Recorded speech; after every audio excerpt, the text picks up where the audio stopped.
My mom told me not to talk to strangers on the internet, but I'm glad I didn't listen. We are the Certified Nunas, your sisters in the love of Asian entertainment. Hi, I'm Amanda. I'm Jessie. I'm Natalia. And I'm Sky. And today, we are entering the magical world of remakes. A lot of times, I think remakes are looked at in a negative light often. Automatically. Yeah, automatically, but they're not necessarily bad. Right. And if you've been like around the Asian entertainment industry for a while, there's like a real thriving remake situation that goes down. Dramas get passed around a lot. Oh, yeah. Like drama or anime or manga or manhwas, like they just get circulated. Just, I think the most obvious one is Meteor Garden or Boys Over Flowers, or what's the Japanese title? I always forget. It's like Hana something. Hana Yori. Yeah. Or something. It has been made every possible way, which confuses me because it's. I don't want to be negative, but there's better stories to be told. Well, isn't another big one? I haven't seen Playful Kiss. Yeah. The Playful Kiss series. Another rough. The Thai version is so good. The I Thai love version. Yeah, the is Thai the version best is one. really good. I've literally seen every single one of them. Yeah, the Thai version. There's also Fated to Love You has been yeah. remade. Yeah. There's a Korean version, a Taiwanese version, and a Japanese version that just came out. But I feel like I watched the Japanese version, which I personally liked the best, but they never actually ended the show. They like ended it at like the dark turn and never brought it back from the dark turn. They're just like, hey, the show's over. And I'm like, what? I wonder if they were gonna do a second season, and then they like lost all funding, and they're like, well. I was like, oh, this is where we're ending this. That's depressing. Oh boy. Just finished Prince of Tennis and that was a remake of a like anime or a manhwa or something. It was good. I liked it. But I never watched the original, or the first, or watched the anime or whatever either. So it was good to me. I liked it. Yeah, I think it's like fun stuff. Pretty standard that like you're gonna have the like manhwa / manga, then turned into the anime, then turned into the TV drama, and then especially in Japan turned into the movie. You're like have that adaptation, but then also there are adaptations like US TV shows that are adapted into Korean television, and vice versa. Criminal Minds, that was one, and Suits. But you know what I find? This is just, my personal opinion on the matter. When the U.S. companies remake Asian stuff, it's always worse. But when Asian stuff remakes American stuff, it's usually a little better. Like, in general. There's exceptions, of course. Uh-huh. But from what I've witnessed, I've always liked the Korean versions better than the American. I think because Asian dramas are like that one season format, right? So they pick a storyline from the series, like the first season storyline or whatever, and they reach the end and they go, and we're done. They don't try to set you up for another season. They don't keep going for 12 years with no plot. I really liked the Korean designated survivor.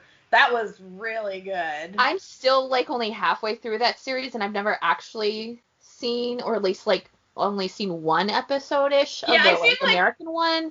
I've seen like 4 episodes of the American one. Designated Survivor is really good. I find like also, I guess this also kind of ties in with what Amanda said about like having the different structure of the seasons, that like Asian shows tend to remake almost shot for shot. It's just in their native language, or in like per their like, some things have to happen differently just because of where they're located. But like United or not U.S. Well, it's mostly the U.S. will like take a Asian drama and just completely change it. Yeah, they gotta make especially it. if it's They gotta weird. make it sexy. They Yeah, gotta well, make it like sexy. not even like sexy, but like just some of the things that like haven't happened yet. Strong Women Do Soon. The like pitch for that remake is something that's completely different. It's almost like Western producers are like, we're just buying the name. That's all we want. Yeah. That's it. Yeah, like a tiny aspect of the concept, and then we're gonna just Yeah. do whatever we want with it. There's The Good Doctor, which was a Japanese drama. Yeah. And That then was a it's our Korean Korean one, and then it became the American one. And I've only seen the like first couple of episodes of the Korean one, or not the Korean one, the American one, and like a little clip of the Japanese one. But that one actually seems like, at least for the first episode, they pretty much shot for shot remade it. My mom really likes that show. I think that's one of those kind of like different ones because it's that story would already be a story that would be pitched here as well. There's not much difference, like especially culturally wise, between the two, and it's like a, procedural like medical drama, so it's not as structured like, a rom-com would be in Asia. I must say, like, I think the most remakes that I have watched have been the Thai remakes of Korean shows, and they're usually literally exactly the same show. I called it like the budget version of the Korean shows because it's usually like the exact same show with different names and slightly worse production value. So, based on that, I'm going to ask you a question, just because it'll have to do with what we'll talk about later. When that happens, do you see like similar hairstyles and costume styling ever? A lot of the times, yes. Sometimes not. No, like it'll really depend. But I will actually mention something. I'll circle back to this conversation when we get into the meat of what we're talking about, because a thought had come to my mind about one particular actor in what we're going to discuss. You act like you're spoiling things, and it's not going to be like clearly obvious what Tom and we're talking about. It's fine. It's weird because it's like almost like, well, why didn't you just dub over the Korean version? Like at that point, wouldn't it have been cheaper? I like when they add things like there's something that's a little bit different, like it's a little more showing their culture, like, when they make it more Thai somehow, you know, like it's still the same, but like you can tell it's not, because this would never happen in Korea or whatever. But like with Oh My Ghostess, the whole time I was watching Oh My Ghostess, I was thinking, I had just come off of watching a ton of Thai stuff, and I just kept thinking, okay, so like which of these guys in the is gay, right? Like one of these guys in the kitchen's got to be gay. So then I was like, oh, they're making a Thai version. Well, they're definitely going to make some of them gay, but like I never actually watched it, but I don't think they did. I don't think they did either. Because they just made it pretty the same. I will say there was one Thai remake that I actually thought was better than the Korean version, besides Playful Kiss, and that was Princess Hours, or Goon. I'm a little biased because I really liked the main lead, the male who was like the main lead. I've seen him in other stuff and I really liked him, so like that could be coloring my opinion, but I enjoyed it. Now, see, what I want to see is a Korean remake of a Thai show. I would be very interested to see what they do with one of those shows. That would be interesting. Actually, that's the question. Is it all that common for Korean, aside from, we definitely see when the U.S. Stories get translated into Korean dramas. Other than that, does Korea take a lot from the other Asian cultures all that much when it comes to stories? Well, they definitely take Japanese. Japanese. But they definitely changed it to Korea, like, will stand by their tropes. Like, they have to have those tropes. since like the censorship rules in Korea are very different than in Japan or Taiwan or whatever, things get changed quite a bit. I would say Japan and Taiwan would be the top two countries that we could see that directly, are what Korea scouts out, essentially. Yeah. One thing I will say about some Taiwanese dramas I've watched the past couple years, it's not that they're remakes of Korean dramas by any means, but they'll talk about Korean dramas within Taiwanese dramas sometimes. And they reference Korean dramas and Thai dramas a lot too. Yeah. They'll be like, oh, is this like some sort of Korean drama? Like, are you a girl in a Korean drama? Like being all like, oh, I can't hold your hand. Like, ooh. The other countries know the tropes, Yeah. And then even the oppa thing, like, that gets passed around everywhere as a joke or for realsies, like, people. They use that in the Thai dramas a lot for certain, like, specific actors with certain looks, and they'll be like, oh, he's so handsome, he's like a Korean oppa. Not all remakes are bad. No. Some of them are, but not all. But I do think, so if I had to choose between watching a shot-for-shot remake or watching one that at least does change it up, even if it's just culturally, like, every episode there's at least something different going on. That makes it more interesting for me as far as if you're pretty much rewatching the same story again. That's true.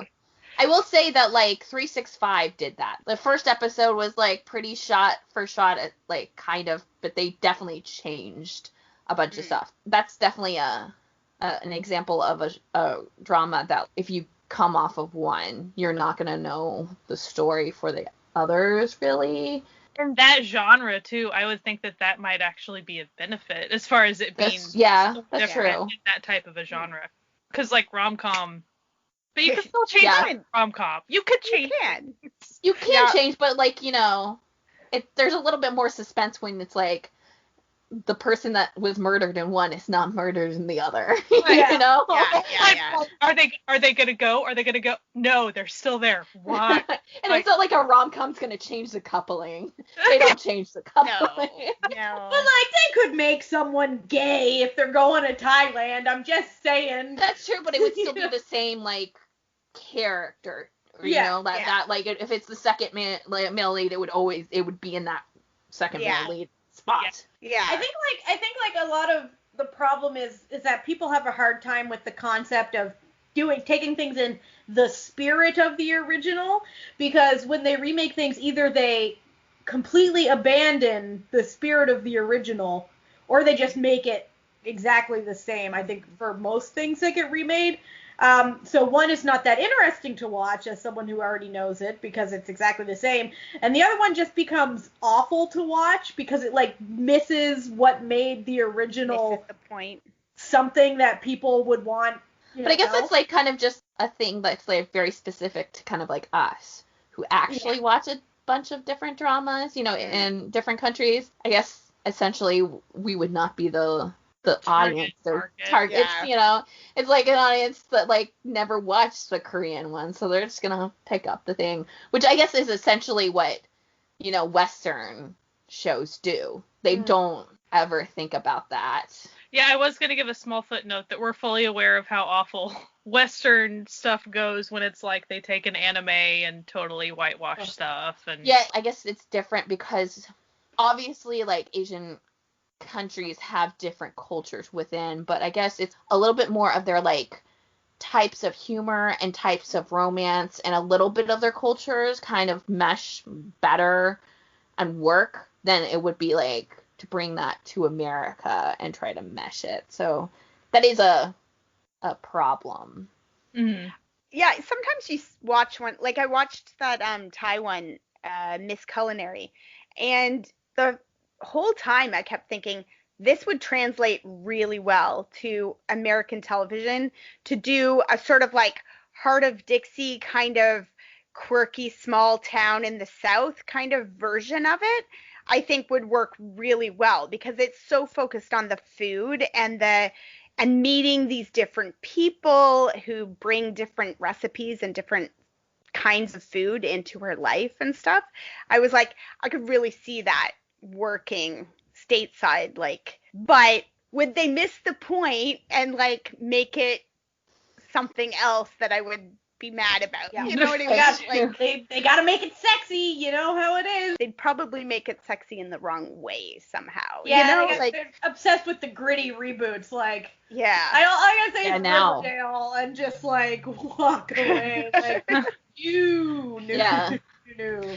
Now, I will say, anytime a Korean drama gets bought and they're gonna make it over in the US or something, I'm always willing to give it a chance. Like, I'm not gonna straight up be like, I'm against this coming over, unless it's something obviously tied to Korean culture, because there are those that would be really weird to like try to take over to the Western side of things. I guess I don't like the knee-jerk reaction of, I'm not okay with this going over to the US, especially if it is something that's like, oh, this is a lawyer show.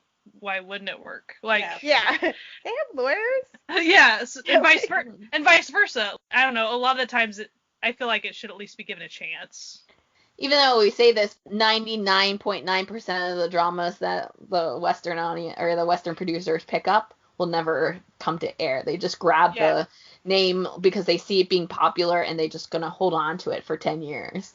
Yeah. Right. That's what they do with books too. Like that's like a big thing. Like why like maybe some of your favorite books are not movies is because, you know, Paramount bought that title 10 years ago and has been sitting on it to make the most amount of money off of it. That's the crappy side of it. It's like they're not actually buying it to produce it. And then I think the ones like The Good Doctor, that's produced by, I think, Daniel Day Kim. So you've got actual Asian Americans who are trying to bring more sort of Asian culture into and make opportunities for Asian actors and stuff as well. Not that like The Good Doctor American version is starring all Asian actors or anything. That's not the point. But like those ones kind of get made and I feel like he's doing it for a purpose. Like there's a reason, right? Yeah. I remember when Criminal Minds, because I'm a huge Criminal Minds fan, and I used to follow like the producers, like all the producers of Criminal Minds on Twitter, and I remember them being very, very present when Criminal Minds was picked up for the K-drama, and they were very active with posting about it and posting about like seeing it and stuff. The problem was that it never got picked up anywhere legally, so like it was kind of pointless. I saw that especially because of Daniel Henney being on the spin-off. He did it like they did an episode because the spin-off Criminal Minds, the Beyond Borders, I think is what it was called. It was the team went to different countries essentially. And so like there was an actual episode where they went to Seoul and I remember Daniel Henney being very present in trying to like make the cast meet up with people he knows in the industry in Korea and kind of like bridging the cultural gaps. And I think that's kind of also like obviously it can't be like the full thing that you're supposed to do because you're supposed to be making money off these things, but like when they add that, it's a nice touch. Yeah. It's the project more than just something for people to consume and not think about. And make money. Yeah. So my vote is give remakes a chance. Yeah. I agree. However, I mean, if someone tells me there's a shot-for-shot remake, like, you know, I don't know how often I usually go in for that now that I have other stuff to watch. I'm not real interested in watching the exact same story over and over again. So I've tried sometimes, but it's like if I've already watched one that was good. So like I watched Kiss Me. I think I tried Playful Kiss. I watched like half an episode or something and I was not in the mood. I was like, nah, forget it. Shut it down. And then I watched Kiss Me and I loved it. And then I was like, well, maybe nah, it's fine. I watched a good one already. Why would I watch more? Like, I already watched a good one. I don't need to. Like, it's also like hard because like, especially since I've watched all of those, I like one person from one country and then one person from the other. The story can change because of a different actor portraying it too. Like, even if it's the same shot for shot, you can produce a different thing with the right people in the right direction. Does that always happen? No. And like still there are things that are like make it annoying to see shot for shot because you're like, but I wanted something else just a little bit. Right.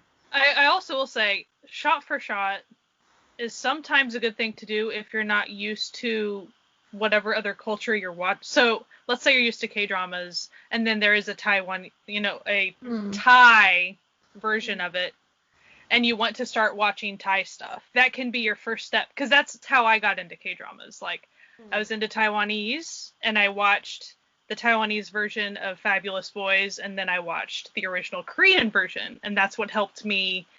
I didn't watch the entire thing, but it helped me get used to how is it different. Like, even, how does the language sound a little bit different? Like, and get used to, I've seen this story, I really liked this story, oh, this is how it feels a little bit different, especially if you're not exposed to that culture very much yet. I thought it was very helpful when you're very new to seeing that stuff. Yeah, definitely. Yeah. If you have been exposed to different cultures, I mean, if the director does take a different take on it, or if, these actors are great. But if it is kind of like a mediocre shot for shot, it's like, this is what it's doing, I might watch something else.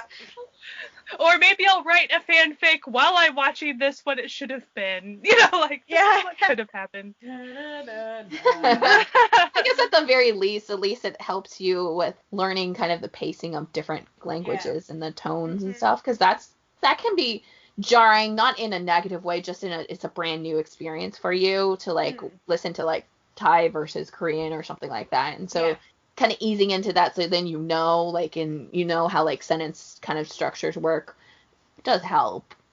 When I first started to watch Thai dramas, I remember sort of asking on Twitter like about where I should start and stuff, and just having so many K-drama fans who said, don't watch Thai. I never watched Thai. Their language is, I don't like it. I can't listen to it. It hurts my ears. It like stuff like that all the time. And I was like, okay, like it's different, but like you get used to it. Like, I don't know. I was like, that's so weird. The difference between like Korean and Thai is like the difference between French and German. Yep. So it's like if you're used to listening to French, then when you listen to German, it's very jarring. Whereas if you're used to listening to Korean, when you listen to Thai, it's very jarring.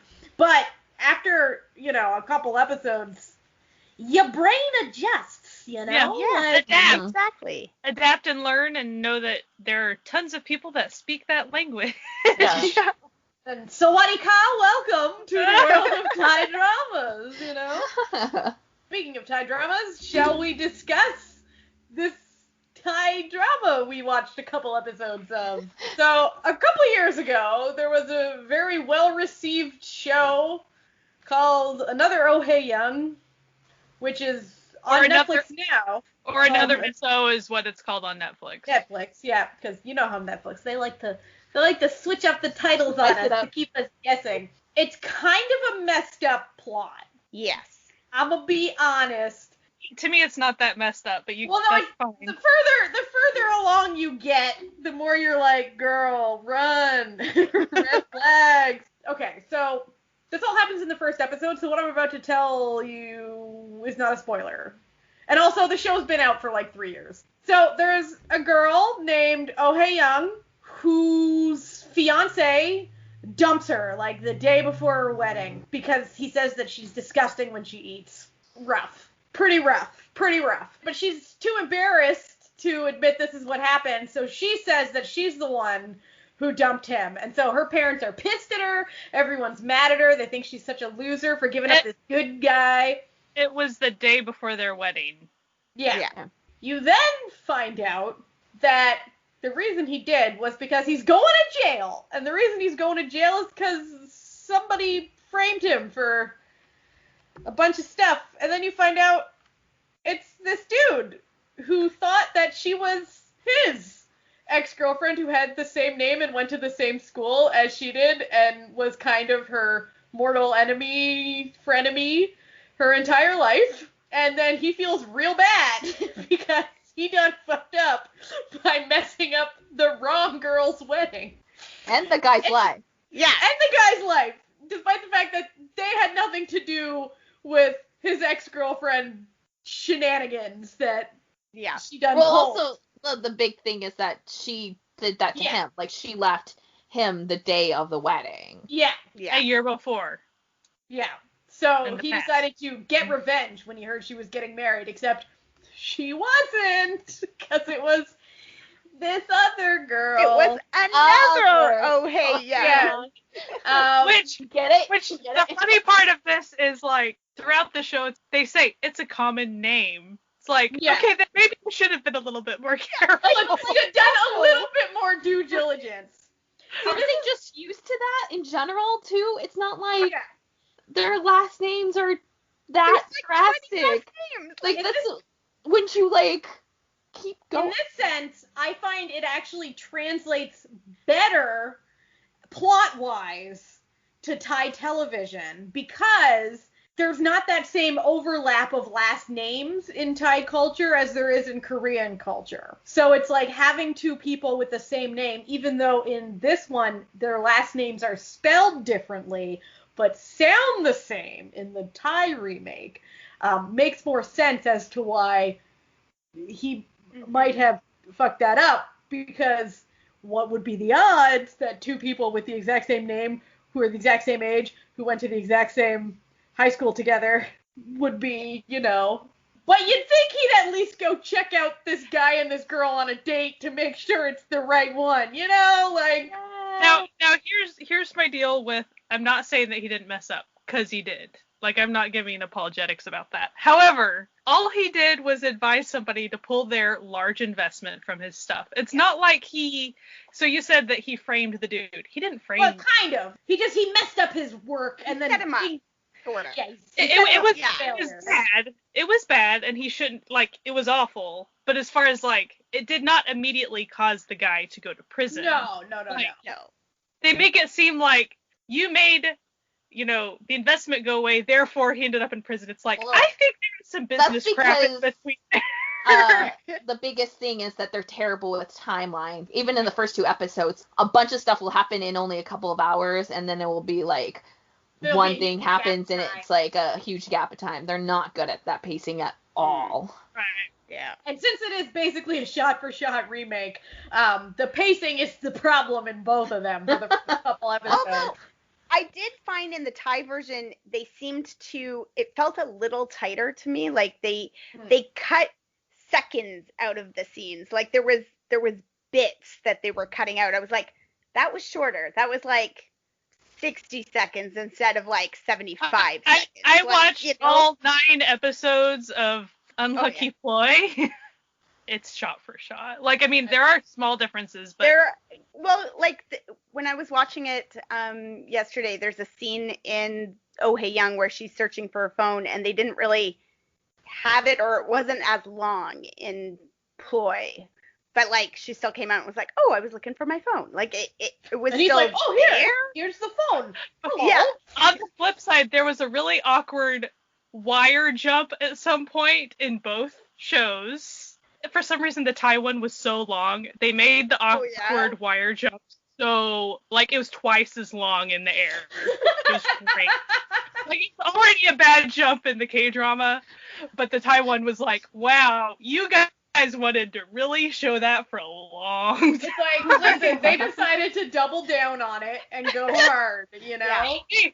Whereas in the K-drama, the wire jump, the main female character is jumping onto the male lead, and it was, as far as how high she jumped, she didn't jump extremely high. The Thai one made her do, like, this huge, like, kung fu height thing, and it was so long. They did that with the bicycle accident, too. It was like, oh, she fell kind of thing, and then in the Thai version, it was like, whoa! And she, like, you know, went flying in the air. They're clearly, the Thai version, I think, plays it for laughs a little bit more. Like, Oh Hey Young tries to be a little bit more, like, serious comedy, sort of, and Ploy is more slapsticky. In the Korean version is a lot more than it is in the Thai version. Yeah. But that's probably because of that actor, because he does the same exact thing in the 2 other dramas that I've seen him in. So yeah. So that might be a thing. I found the actor playing the brother in the Thai version to be a bit much for me personally. But like, tone it down a bit, my dude. Like, tone it down. Okay, now this is I'm bringing it back to what Sky was mentioning earlier. Was that like the Thai Eric Munn, or was it just me? Like, He looks so like much the same. so close. Except he has like a sick tattoo on his forearm. I was like, oh, okay. But no, like, why did he look exactly like? I didn't think they looked that much alike, but the hair, they were definitely going to the clothes. The hair and the clothes, they were trying to do exactly the same. Oh, they were even trying to do exactly the same. The soundtrack of it too is exactly the same. I was writing down any differences that happened. No, the one I saw is that she doesn't have a sprained or broken arm in the Thai one, and she does in the Korean one. Yep. Even down to she has a certain type of bike in the K-drama one. Exact type of bike. So like the Elmo, the fake Elmo doll. It was a little weirdly different, but in in terms of the prop person couldn't time. Find it. Like that's the only, it's the same exact thing like as what they could find in one country. It's like they didn't have the rights to show Elmo as Elmo, so they just like covered it up. One of the things that they noticed was different in, I think it was episode 2, maybe it was episode 1, I don't know. When the brother brings his new girlfriend home, they didn't have the whole big conversation about whether she was legal or not in the Thai version. In the Korean version, they had a really big conversation about when she's 21 and like we want to see her, you know. In the Thai version, they were just like, dude, really? And in the Thai one, she seemed older. Yeah, she does. Also, in the Korean one, like you look at and you're like, she's a high schooler. Yeah. I think in Thailand, the age of consent is a lot lower than it is. Also, isn't the girl in the Korean version part of Kara or Tiara? One of the two? I can't remember ever. I think so. So I could see that being a thing that they had to do because she's an idol, so don't get it wrong. She's not playing a spicy role. Like in terms of a high schooler going for a 30-year-old. Yeah. But I mean, 21's like, okay. 21 and 33, nice. One difference was also in the K-drama, there was lots of cursing, which it was always very well fitted to what was going on because there's a lot of drama. Everyone yelling all the time. In the Thai one, there's not much cursing, honestly. People don't curse each other out near as much as they did in the K-drama one, which is like almost half the fun of some of these scenes of her like launching into him and just cursing him out. And she doesn't do it. I find that the Korean one desperately wanted to be a melodrama and had to be a rom-com, and the Thai one wasn't that way. No, the Thai one was going to be a rom-com. Non-stop. There would be moments where it's like, this would have been a really great melodrama. Oh, it's been 30 seconds. It's not a melodrama anymore. Yeah. But like, we were leaning into it. I think tonally, I kind of prefer the Thai one. Like, if I'm going to finish one of them, it's probably going to be the Thai one because the more mellow aspect of the Korean one, I just hate Eric Mun's character. Like, I want to punch him in the face all the time. And at least in the Thai version, he feels like he feels a little bit more sort of sad and sorry in the Thai version, and in the Korean version, he just seems angry all the time. Like he's just in the Korean version, at everybody he really all the time, and I'm like, ugh. In the Korean version, he really leans in to being mean. Yeah. For no reason to this girl.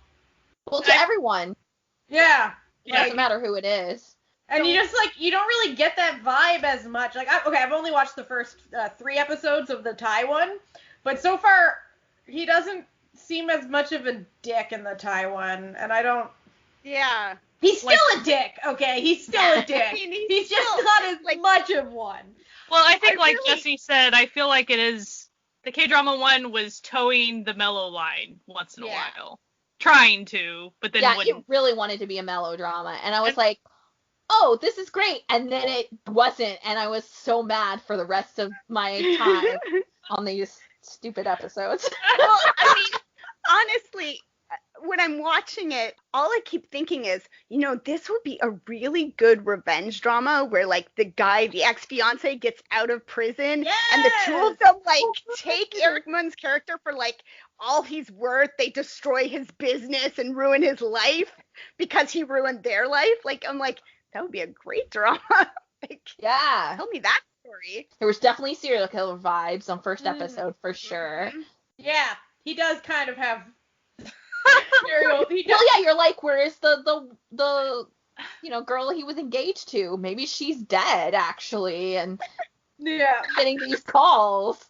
And then it's like, why is he always? It's like, why is he always just? Really? Why is he always just recording his empty apartment? Yeah. You weirdo. Like, and then he can like see things before they happen. So this is a fantasy now too. yeah. Okay. Yeah. Oh yeah, I forgot about that. Yeah, he's like psychic kind of. But only about her. Yeah. No, That was about unnecessary. her. It's just about her because he was psychic about the friend, the sign falling on his car. Yeah. True. Yeah. Though they kept saying it was just, so that was a big lie. So the first time that he goes and visits his therapist in both shows, he's all like, I keep having visions of this woman. And then later on, the therapist is like, do you have visions of anybody else? And he's like, no, just her, which you're right. He first had visions of his friend. Yeah. Because of the parking ticket and then the sign falling on the car. Yep. I was just so mad about that like scene too because it was like they like made him the like I'm bored and don't want to do my job drawing on that like thing, and that's why we were like representing like to like a psychiatrist, like so cool, thanks, I love it. Right. That won't make people not want to get the mental health help that they need or anything. Right. Or feel like it's like worthless. Right. Now I'm going to admit that I am more okay with Eric Munn's character than you guys were. I did not hate him near as much. Well, I only watched the first 2 episodes. I couldn't go past that, so I hate it all. I'm on episode 13, I think, of the K-drama one too. So I just feel like I don't know. I really struggled with the concept that even once he realizes that he screwed up, it doesn't seem like he's not sorry that he ruined her life. He pities her that he ruined her life. He's not exactly sorry. He pities her.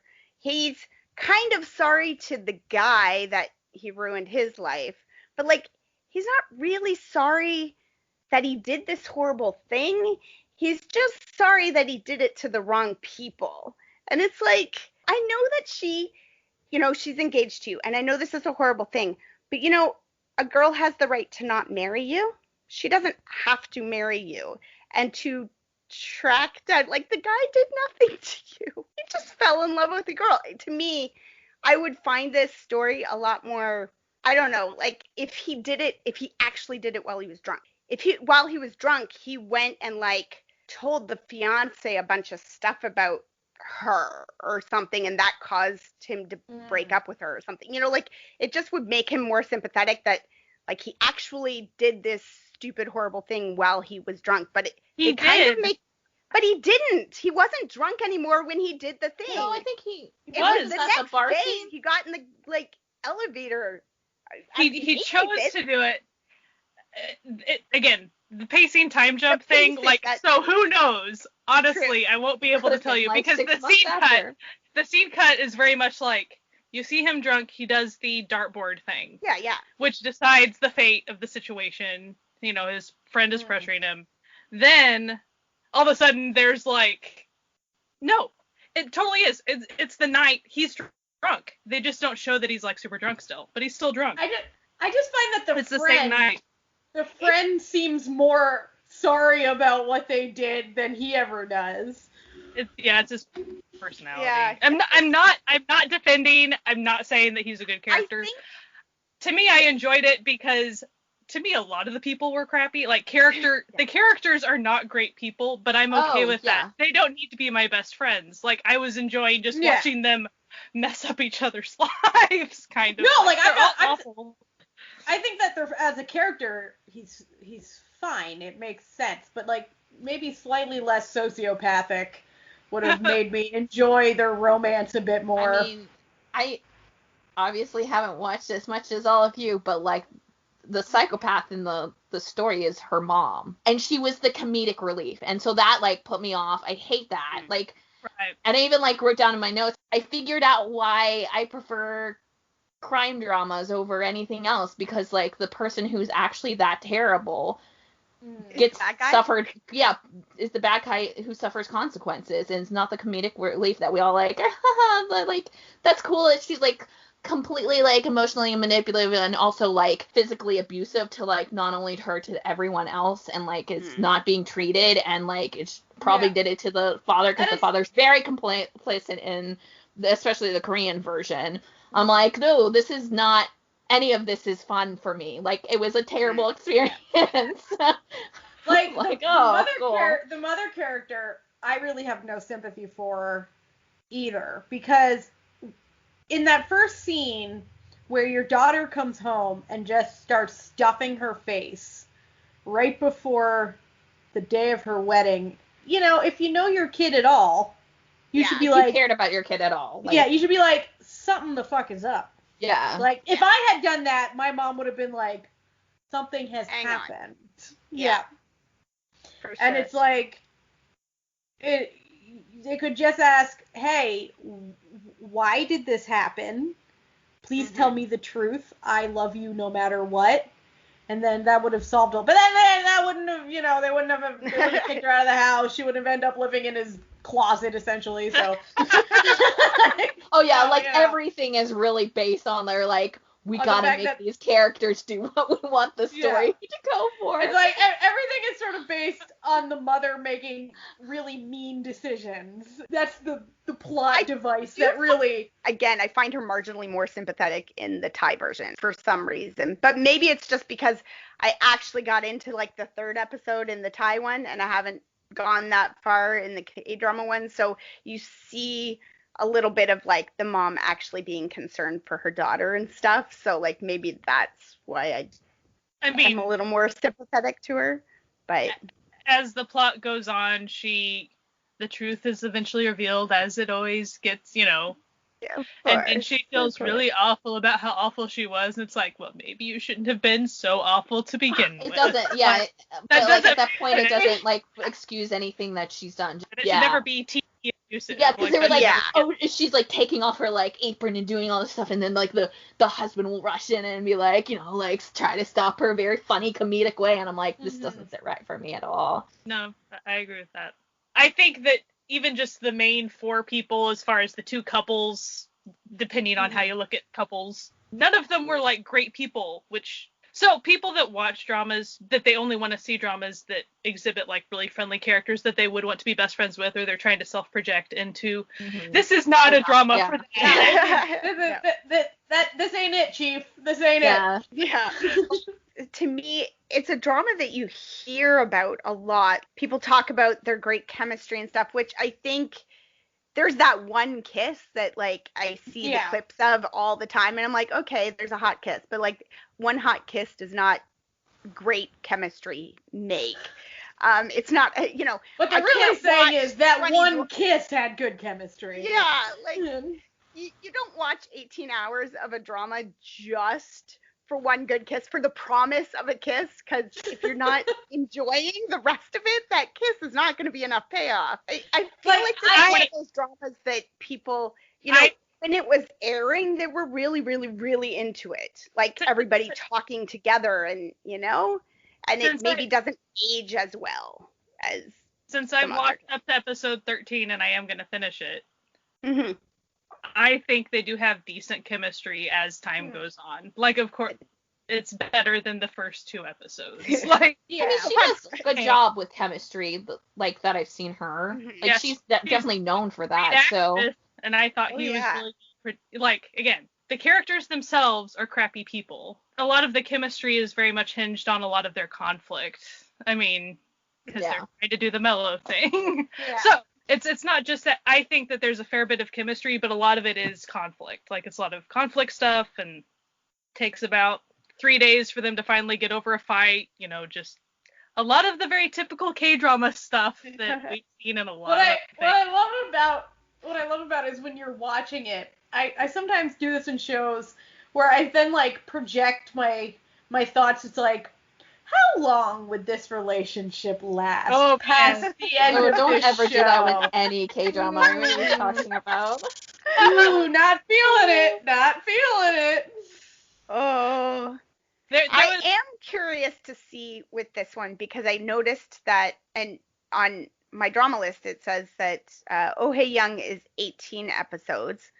Unlucky Ploy is 20 episodes. So I'm curious to see where it starts going separate. At some It's point, definitely there has not to the be first- scenes that aren't in the other one because there's whole extra episodes. Like, Well, No, it's definitely not like it has to be past episode 9 because all of I watched it and it's shot for shot until then. So I don't know. does Thai dramas do what sometimes Japanese dramas do, especially like on streaming sites where they randomly break up an episode? Like, so they'll be going, and it's like 45 minutes, 45 minutes, 45 minutes, and then like part an episode into 2.5 hours, and not then so much. okay. Not usually. So it could get wild at the end there. Like, who Mhm. knows?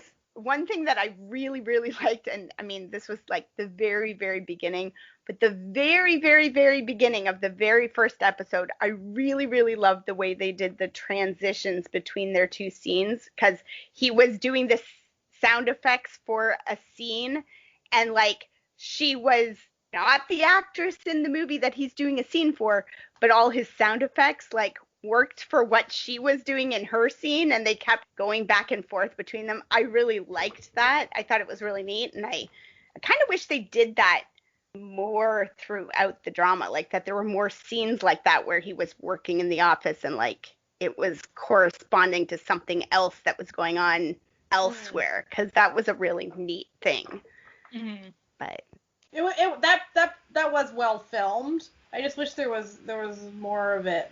But, you know, I also wish there was suddenly a serial killer because that would have made this like 50 times more Okay. enjoyable. Since I was writing down any difference I saw between the two, in episode 3, there's a Night Stalker person that he sees in a vision, like walking behind her in both instances. Mm-hmm. In the Thai version, he has a knife. Like he draws a knife. Whoa. ooh. Maybe that's where we get those other episodes. The stalker returns. I was like, oh, there's like a knife. What do you have? A knife! No! Yeah, I'm curious about how it's gonna end Thai-wise. I've enjoyed binging another Oh Hey Young because like I just accepted that everyone was crappy people, and I'm like, let's just see what they do to each other, shall we? I mean, it's like so popular that it was a musical. Really? Like Dara from I 21 would get was in after it. that. I could kind of see how musical numbers would actually kind of work in this. I could see it. I'm actually kind of surprised that the Thai version doesn't do it. Like, it feels It's like the very kind of fun. thing a Thai drama would do. Oh, and the French that was used was actually pretty decent in the K-drama version, for the record. It's true, it was. It was actually. Can confirm the French was solid. I'm getting a kick out of another Oh Hey Young, and it was fun to see if there was a difference with the Thai one. But like, at some point I was pretty much just confirming it's like, yep, this shot's the same. It's the same. Yeah. And I I mean, do- like, if you're already gonna watch it, like, well, then what's the point of like yeah. keeping with both of them? That's where I'm at. I think I might finish Unlucky Ploy. I might keep watching that one because I'm enjoying that one more. And I think that's the thing. If you want to watch one, go for it. Like, if it sounds like something you'd be into, that's cool. Go for it. And maybe you probably don't need to watch Unlucky Ploy if you've already watched Oh Hey Young. Yeah. Unless But if you're just a big fangirl of Yeah, and then you it, Yeah. notice it in I mean, Thai. if you really love it. Because, like, in terms of, like, Thai shows, you know how I previously said that most Thai remakes are, like, the budget version? This actually is pretty well filmed. Like, Yeah. I should have looked. I would Is even it say actually one of the. Netflix produced? Oh, it might I'm be. not sure. I saw CJ Entertainment on the Yeah. front, so that was some Okay. money. I thought even one aspect that of the Thai one, her boss, the sister slash boss, she dresses better. Like, she is, I don't know, like more I don't know, more fashionista or something. Like she's more striking somehow in the Thai version to me. But I kind of enjoy that character in both of the dramas. Like she's kind of, the boss is kind of crazy, but I like it. With Jennifer. Yeah. With Jennifer. I thought it was fun to see her in that role. The cast of the Korean Oh Hae Young is mwah. It is a good cast. There's some big names on there, people that you will have seen before, like. I can't remember his name off the top of my head, but I really enjoy the actor who plays the best friend. Mm-hmm. I like him. Yeah. Really good for those comedic roles. Mm-hmm. Kim Ji-suk. Yeah. Yes. And if you watched My Shy Boss and were wondering why he played her husband on that show as a cameo, this show may answer that question for you. I enjoyed Eric Munn's acting. I thought he was pretty expressive, given that he's still a really subdued character. Aside from the fact that he's really yelly. Again, I think it's the melodrama thing, but I thought he sold it pretty well because that's what they were trying to go for. Like I said, I prefer that character the way he's portrayed in the Thai version, but that's not to say that like Eric Munn's not doing a good job with what he's doing.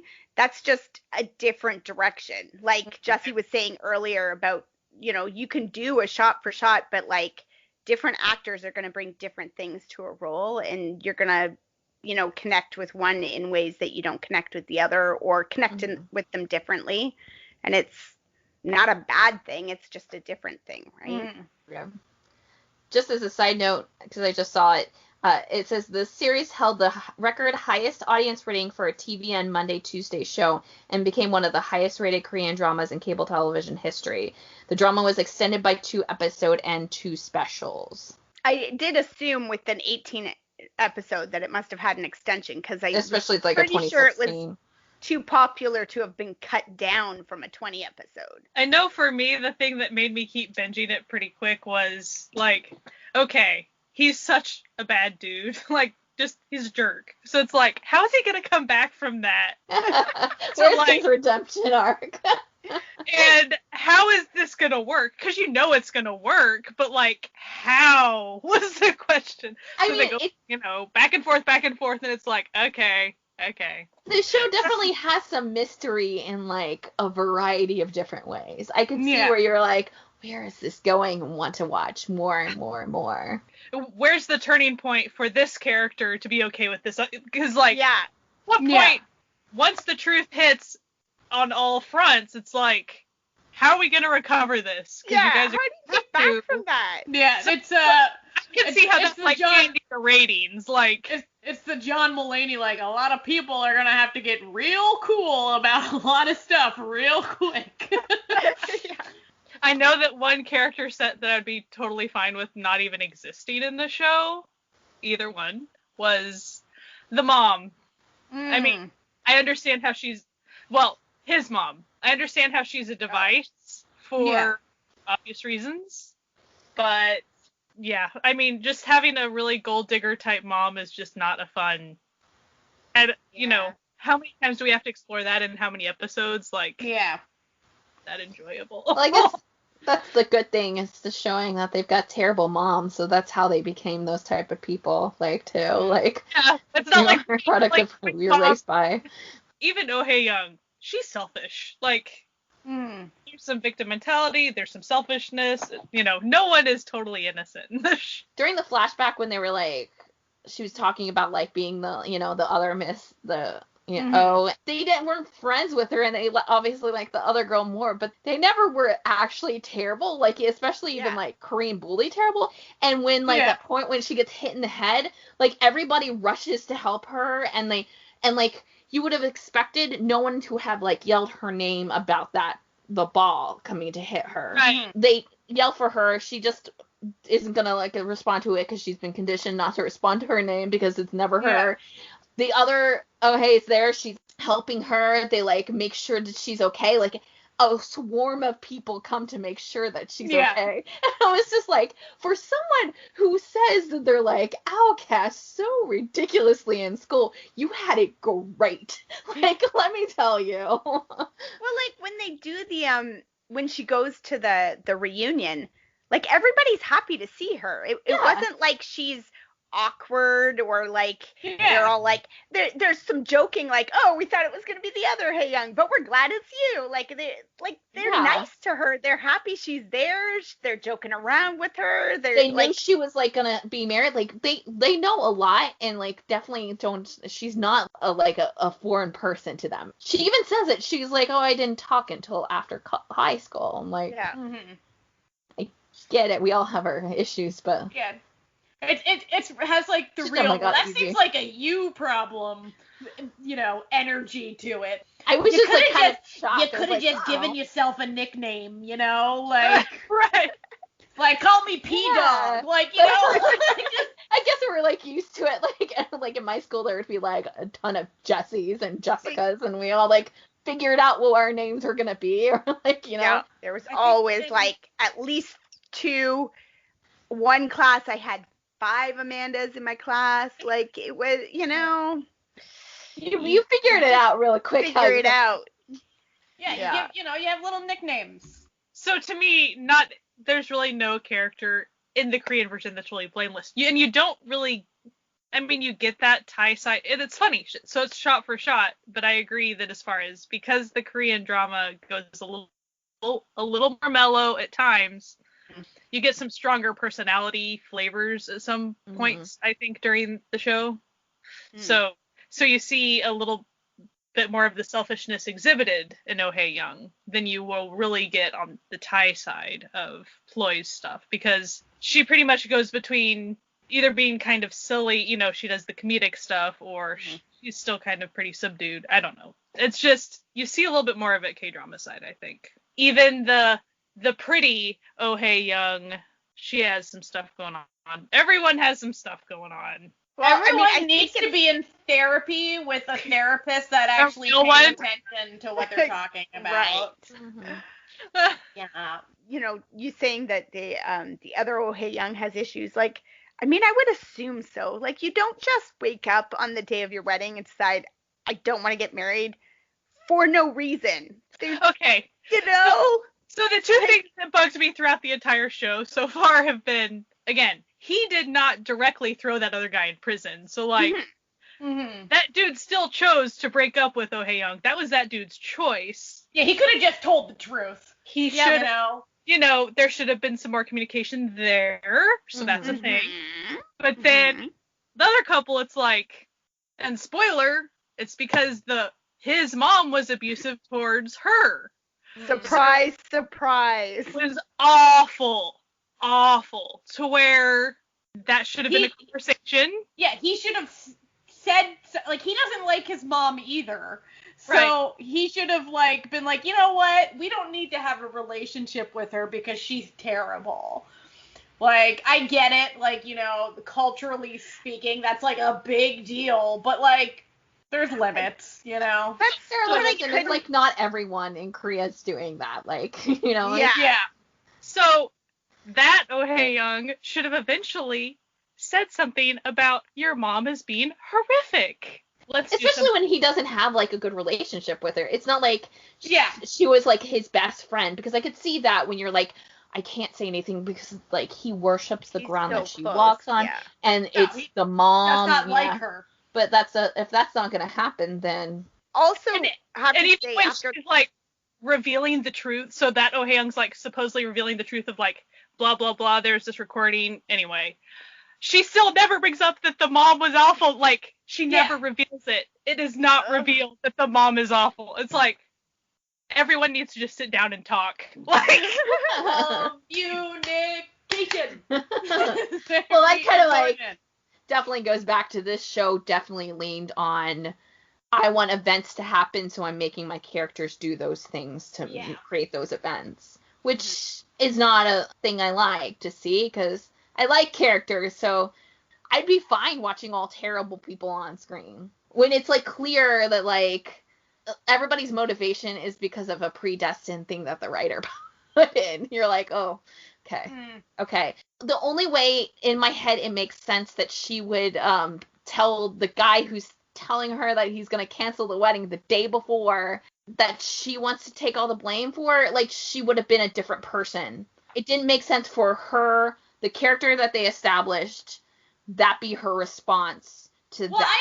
I like sort of get it, because she resents the fact that she feels like she's incredibly unlucky. So this just feels like another thing in a long line of, oh, bad shit happens to me all the time. So she's like, well, it's going to be my choice this time. It's not just like fate being mean to me. I'm going to be the one that's like, I'm not a loser. I wanted to dump him. He's the loser. But then realistically, because of her character not really being up to snuff in order to execute that fully. Yeah, to execute. So still, it fails. Still allows her family to steamroll over her because of it.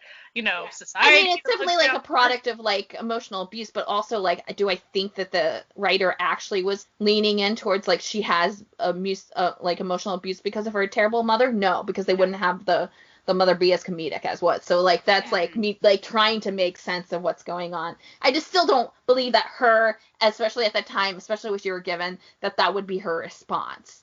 I feel like she wouldn't have immediately said that. I don't really see why, because as far as how it plays out and stuff, it doesn't really help or hurt.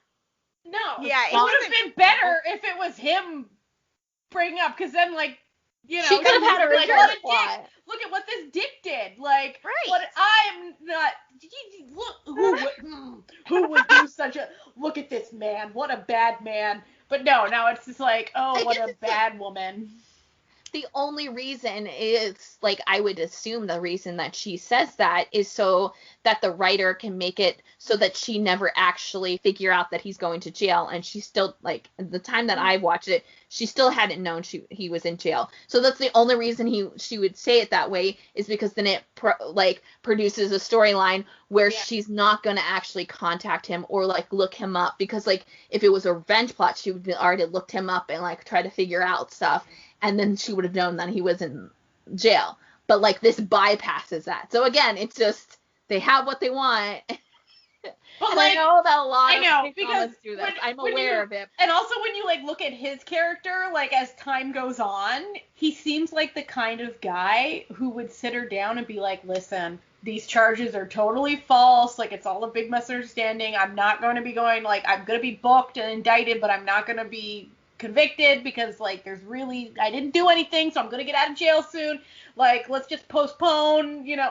And he seems like the kind of guy who would do that. So you're just like, he had actually said that I could see her responding with, well, let me say that it's me who's breaking off that makes sense for her character. I guess it would be a cultural thing, but like they also do it in the Thai version, is I don't like the way that you eat or whatever it is. You would expect then that would translate somewhere. I don't know. It would make more sense in a more mellow of a show that if she had like a history of eating disorders or something, that he would know that a comment like that would be like a real devastator. Yeah. Like even if he was trying to get her out, like he would have said something else too. Like I don't know. Like I don't love you. Like, I'm not in love with you. I have another woman. Like, I have another man. We're in the Thai version. It can go either way.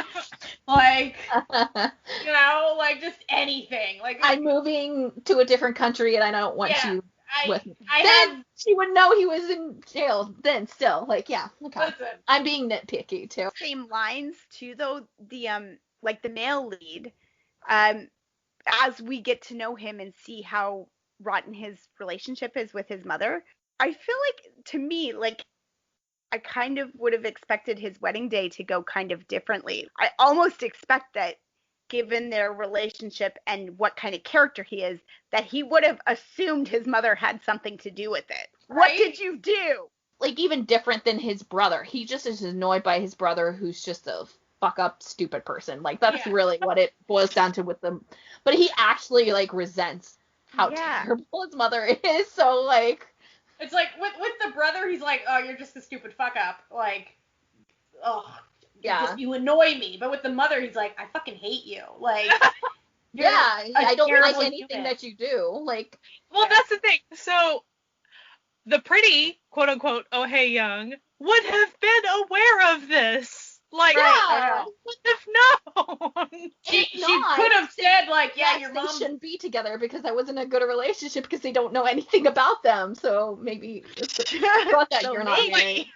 So from square one, the mom didn't approve of the marriage, and then all of a sudden, the bride goes missing. Who do you think could have caused this? Now let's put 2 and 2 together. Let's use our, our big boy brain. And At the same time, why didn't she speak up? Because her personality is the type that would have said something. yeah. Though she has a rough past too, like her parents didn't love her and all this stuff. So They always have a rough past. Yeah. There's always But, two sides to every story. No, Yeah. there is, but at the same time, there's like a point in your life where that can't be used as an excuse anymore, and you have to just be like, maybe it's me. And so she decided to pretty much fall off the face of the earth. And then when she shows up a year later, is like, I missed you. Let's get back together. It's like, it doesn't work like that. Yeah. It just doesn't. It doesn't matter what happened. Like, why? You just can't do that. Mm-hmm. Yeah. You removed yourself from the plane of existence. Now you're back. Okay. And then there's actually a lot of discussion, too, of, like, appearance. Like, she's the pretty one, and the other one's not as pretty.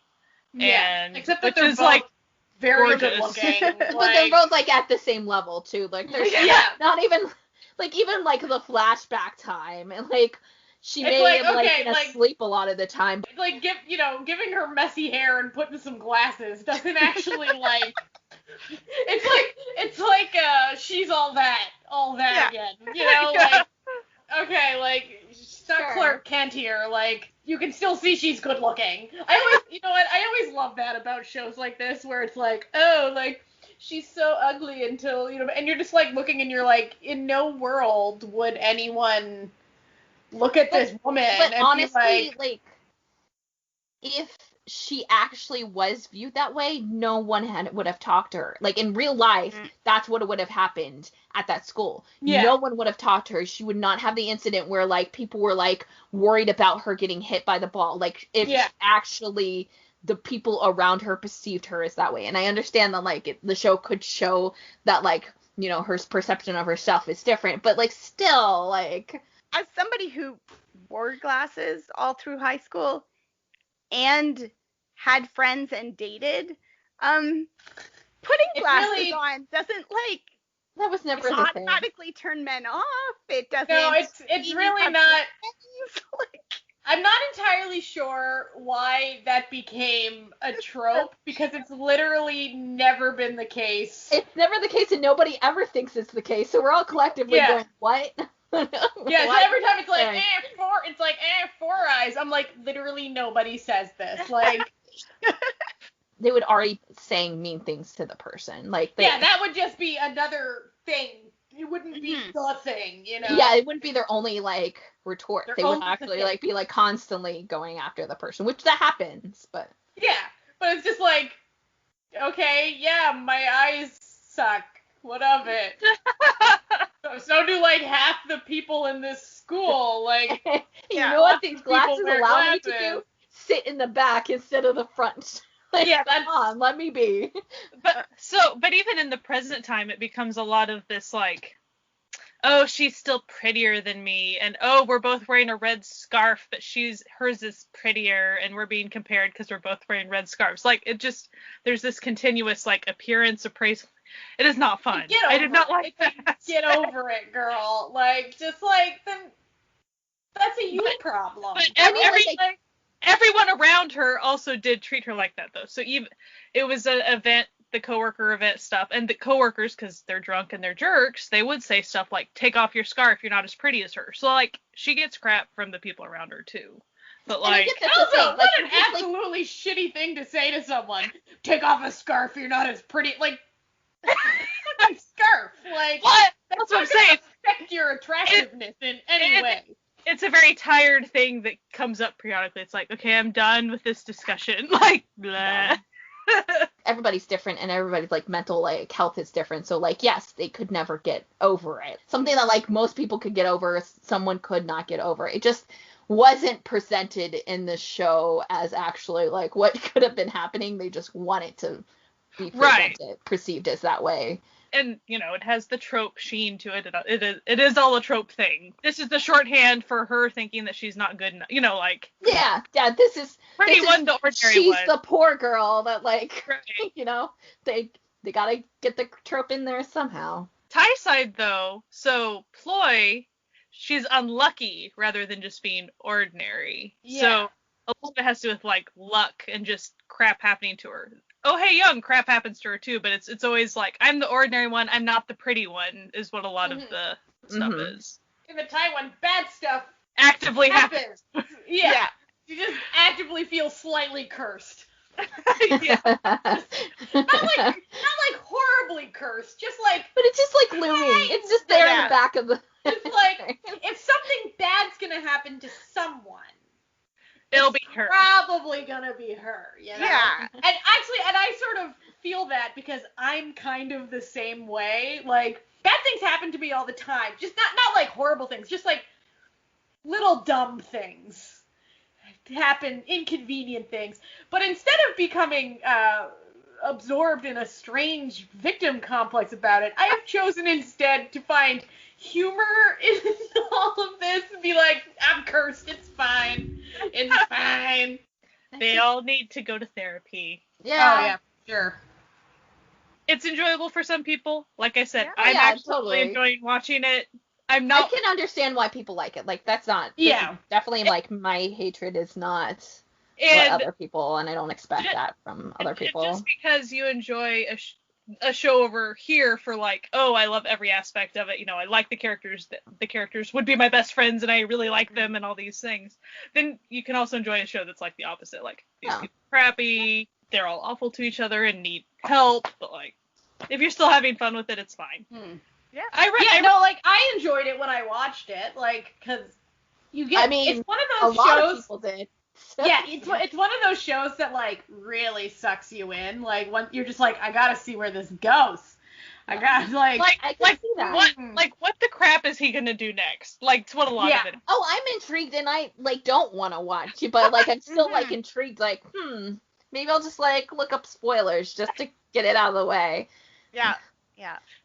Because, like, oh, they overcome that hurdle. Okay, how do you overcome the next one? Because that's a doozy. You know, like, each one's like, that's a doozy. Which, because real people would not be in that situation. Yeah. No way that this would be a thing. And I wanted to bring up Mac Jong earlier, because it's not. It's not Mac Jong at all. You could take this plot and make it that way. Yeah. Like, actually. Play up both moms more. Sure. The moms, I would say, are living in a Mac Jong. That's what it is. Yeah. I feel like if the show had, like, played up the mom as the villain, the show would have been a better show. Like, yeah, I feel like another Oh Hey Young, so the K-drama one, they did play him up as the villain more, which I'm not saying he wasn't one of them, but the moms, let's talk about the moms, and definitely his mom. His mom is even a villain to him constantly. But again, they make her comedic. And all these, it's like, no. These comedic moms that are crappy moms are not funny. Oh, I'm going to mention, Eric Munn is a part of Shinhwa, too. yes. People might not be aware of that. Just because I didn't start paying attention to K-pop in second gen, I have to, like, retroactively learn these things. Like, because I was like, man, he kind of looks vaguely familiar. And I haven't seen a ton of their stuff by any means, but I'm like... So then when I was looking him up in MDL, I was like, oh, okay. So, shall we talk about what's happening in K-drama land right now? Things are happening. Or not happening. Or not happening. There's a lack of things happening. South Korea's virus numbers have increased. And they take different measures. You know, every country takes different measures on things. So a lot of the production companies for a lot of the K-dramas and a lot of the variety shows and even music shows too. So like a K-drama will halt production right now. So it's not as if the K-drama is canceled. None of the K-dramas are canceled. It's just that everyone's kind of in a holding pattern because they shouldn't be around each other right now. it'll be interesting to see on each drama and on each variety show when that shoe falls, because you don't know how far ahead they've recorded what they can air. Yeah. So like an example is Flower of Evil. Probably all the dramas are suspended, like if you had to say, unless it was pre-produced. Things I saw said because on 1 or 2 dramas somebody tested positive, and some of those crews were working on multiple dramas, like, members of special effects and stuff. So they were in contact, even though nobody at this drama has tested positive. Some of the crew was on the other site last week or something. So they might have been exposed. So now we got to we're just going to settle everybody down for a bit and see what happens. Whatever was the initial one. SBS's, I think, was the initial one that, like, the first person, the actor, tested positive. At that company, one of the daycare workers tested positive as well. So it's not just the, like, stuff we're hearing about, like, the crew and the cast. There were actual, like, admin people at that company that was testing. And so that's when it became, like, an issue, too, because it was kind of everywhere, and it's not just like contained to like just those filming people. And theater side too. So I think one of the actors was currently or recently in a theater production. And they pretty much halted every musical right now. Yep.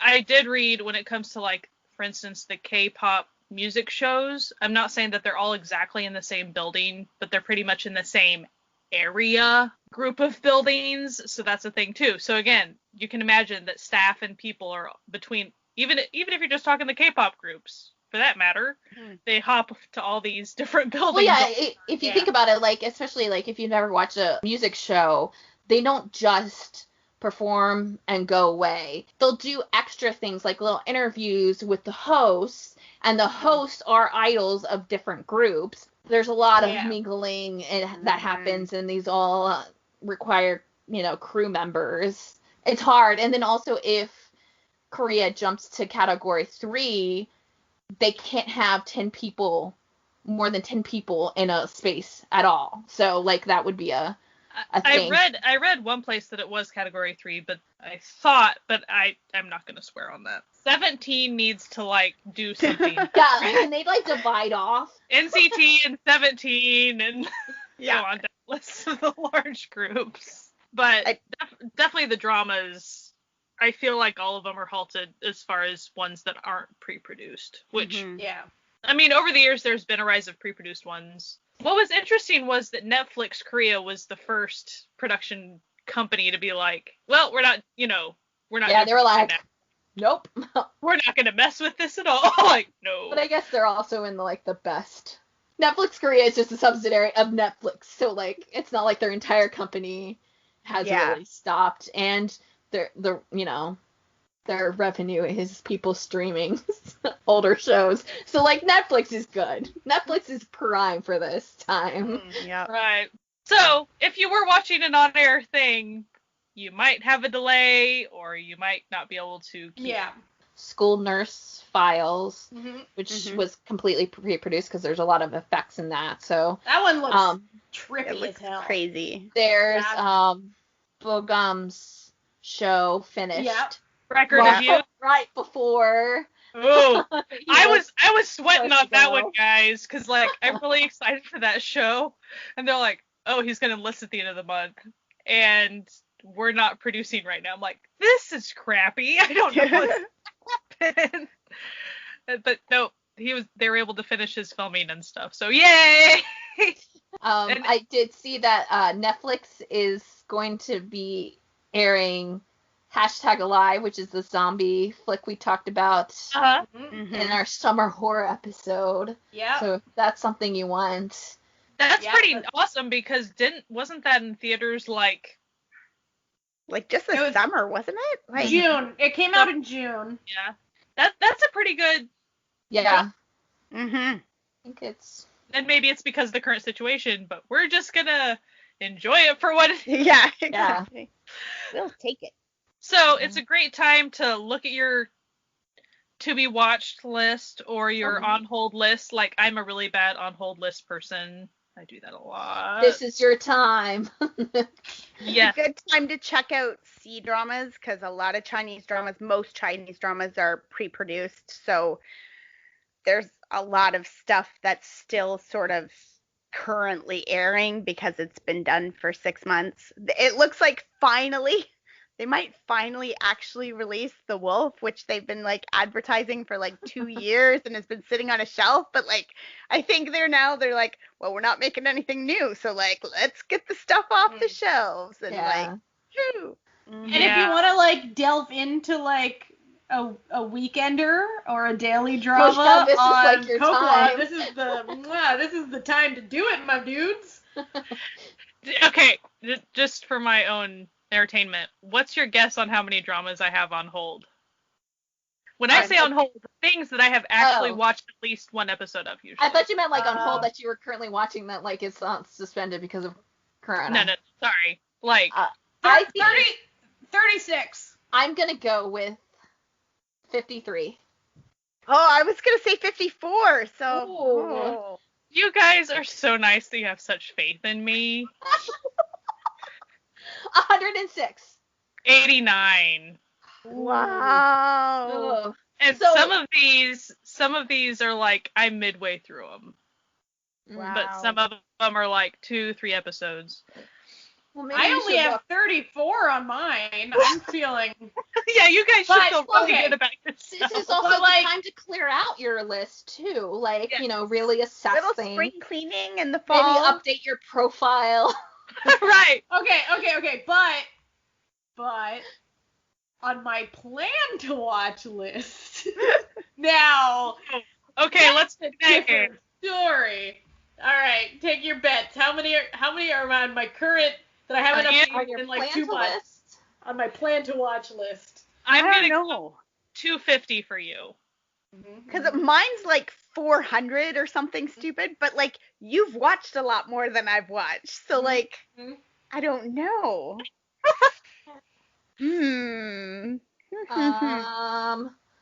Plan to watch. 406. You're all being very kind. It's actually only 344. And you know what? Knowing me, I will get through them all. I don't sleep. I'm at Some of 306. them are movies. Some of them are movies, though. In my Yeah. And do you want to know my plan to watch? Yeah, what's your Boy, thing? oh boy. Do you have a guess? Oh, Jessie planned to watch. She probably is really serious about what she thought about this. 196. I will go 220. Oh, I don't. 300. Even you've got a cutoff number, and you weed them out when they get there. I don't know how to respond to this because it's 66. Yeah, I'm the closest. she's more selective than we thought. No, that's like, I was just thinking she also has found a lot of stuff that she was serious about watching. Oh, apparently I did a little bit of a spring cleaning this year because my plan to watch list only has less than 300 dramas in it. There's like 75 movies as well, but like dramas, there's like fewer than 300. What are we should call this something like the COVID cleaning. No. It sounds very wrong and messed up to put COVID in it. But like, kind of like spring cleaning, but like with your drama list, like get through it. Maybe pick like what you have on hold. Maybe pick the one that you have like watched the most episodes of and watch that this week. Yep. Maybe that's like baby Maybe steps. we should find a structured, like a couple things like that, like a challenge. Like every week the challenge would be, we'll think on that. But you could also do it, like you could put it in the slot that it had aired in, that like you now don't have an airing show in because it's on hold. So like if it was a Monday, Tuesday drama, that's when you watched that old drama. Should be a name for that too. Yeah. Probably time travel, because like you're kind of living it in real time. We'll think on it. And I don't know if we wanted to mention or not, but near and dear to the Nuna's hearts, Kim Won-hae has tested positive for the COVID, but he's apparently doing very well. He's in isolation in the hospital, and the press releases say so far he's doing very well, and he has sort of sounds like minimal symptoms at this time. So if you're he's getting better. To me, it sounds like he had a need to be in the hospital, so that's one level of something. But yeah, soon, because everything will crumble without him. Yes. That's why all the dramas have to go on hold. It's because he's in all of them. Yeah. And What I thought was funny is that when the news broke, someone immediately tweeted, "Are the Nunas okay?" I didn't see that. You couldn't notice. Oh my god, I laughed so hard. I was like, no, the answer is no, we're not okay. I was trying to explain to my husband, I'm like, I was trying to be like, it's kind of like if Betty White tested positive, but not as old. Like, yeah, kind of like that. He's like, okay, because I was trying to explain the importance of Kim Won-hae. I will say very quickly that a lot of Japanese dramas have also been canceled or held back because they have been seeing a rise of numbers, especially in the entertainment, both music and acting.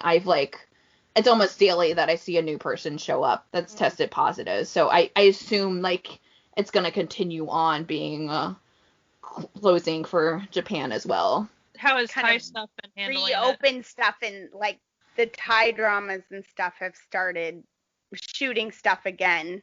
They were on a break for a while and they're shooting stuff again. But they have rules about no kissing and stuff. So get ready. There'll be more high fives. And I don't know, man, because I am watching Still Together and they kissed. So, and there was also a shower scene. I don't know how strict these rules are. A little behind, so. Well, I don't know. That one Filipino one that I've been watching, Game Boys, it was so popular and doing so well that they decided to extend it for 3 episodes, but then things got worse COVID-wise, so then they had to take a break. So then there was 2 or 3 weeks off, and then they're like, okay, now we can keep getting. I was like, okay. Something interesting about some of the K variety shows I've been watching, how they'll do graphics for even Korean words, they'll put cute stuff at the bottom or explain things or whatever. And of course I see it in subtitles, but they quite often have been putting the past while, if they do something that kind of seems maybe sketchy to us now, if you're thinking social distancing, or if it has anything to do with food or anything that you're that needs to be disinfected, they will say, this has been appropriately disinfected, or this was before social distancing rules were there. They really try to cover their butts a lot. I think that's good socially to be we were taking care of things. Don't worry about the people that are in this scene. And I forgot to mention this once. I have actually I want to say it was Lost Romance. Mm-hmm. They actually talked about COVID within the show. Oh, wow. Interesting. The context was, I think it was just a business meeting type thing. And I want to say it was that. And if I'm wrong, I'm sorry. But there was just a meeting and there was a presentation and they were trying to just really sell something. And within it, it was during this time, and they pretty much said something about virus or pandemic or something. And then they kind of moved on from that. But they had a conversation about it. I was like, huh, that's the first time I'd seen a drama say it. Well, that Game Boy is a major plot point, is the pandemic in that one. Same with Hello Strangers. Well, Hello Strangers not as much, but the base concept of it is, all classes are online now, so you have to work on these group projects, and the teacher pairs them up and they have to work together online even though they didn't know each other. Game Boy has a full-on plot line, a character is sick, with COVID and in the hospital and stuff. So they've got a whole, it's an actual, almost like a character in the drama. Well, we got way serious, but it's because this is what's happening. That's why we're bringing it up. We weren't trying to be downer about it. But realistically, if you're watching a non-air drama, it's probably gonna not be airing for a little bit here in a little But bit. guess what? We have a ton of genre episodes specific. Yes. Yes, with we do. lots of dramas that are already completed and done and ready to watch. So don't worry. If you need like a little push, you need a little direction, we probably have the genre for you. And we have lists on My Drama List. If you go to our My Drama List account, we have lists of do you like this kind of drama? You should go check it out. Are you interested in starting C dramas? We have a list of starter C dramas for you. We've got lists. So if you're curious and you want something to watch that's already completed, go have a look at what we've watched. We got you, fam. We got you. If you find yourself listening to this podcast and going, wow, I really resonate with this member of the podcast's taste, well, we'll give you our recommendations. Anyway, this has been another episode of the Certified Nunas. Thank you for tuning in. If you want to listen to us in a new location from where you're listening to us now, we are on Spotify, Apple iTunes, Google Podcasts, Stitcher, Podbean, YouTube, and of course, all of our episodes are on our website at certifiednunas.com, along with some other fun things. If you want to become an official sponsor of this podcast, you can go to ko-fi.com/certifiednunas and help us keep the lights on in this little factory of dreams that we've got going here. And we love all of our sponsors. We're so happy that they're part of the Certified Nunas family, and we think that they're just the bee's knees. If you want to find us on social media, we are on Instagram, Tumblr, Facebook, YouTube, and of course, we are on Twitter, because that's where we live. And we're always at Certified Nunas, all one word. Anyway, we hope you have a fantastic week, and you stay safe, and you all wear a mask when you're out and about. Alrighty, have a good one. Bye! Bye!